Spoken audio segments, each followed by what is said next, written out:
பசும்பொன்னில் உள்ள முத்துராமலிங்க தேவர் நினைவிடத்தில் மரியாதை செலுத்திய பிறகு குடியரசு துணைத் தலைவர் சி.பி. ராதாகிருஷ்ணன் செய்தியாளர்களிடம் பேசி வருகிறார். அந்த காட்சிகளை பார்க்கலாம்.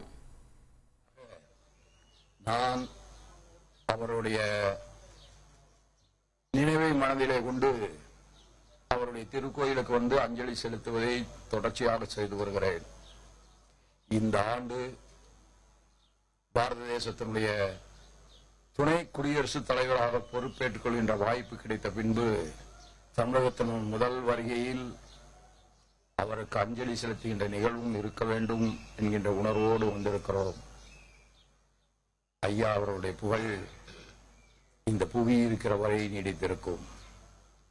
தயவு செய்து நான் எல்லா சமூகத்தினரையும் வேண்டுவது, வருகின்ற காலத்திலாவது எல்லா தேசிய தலைவர்களுடைய விழாவையும் எல்லா சமுதாயத்தினரும் கொண்டாடுகின்ற விழாவாக மாற்ற வேண்டும்.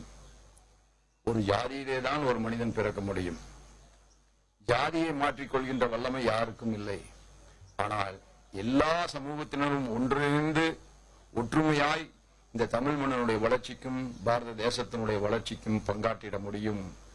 அந்த உயர்ந்த சிந்தனை மனதிலே கொண்டு நம்மிடத்திலே இருக்கின்ற வேறுபாடுகளை நாம் மறப்பதுதான் உண்மையிலேயே நாம் நம்முடைய பெரியவர்களுக்கு செலுத்துகின்ற அஞ்சலி என்று கூறி விடைபெறுகிறேன்.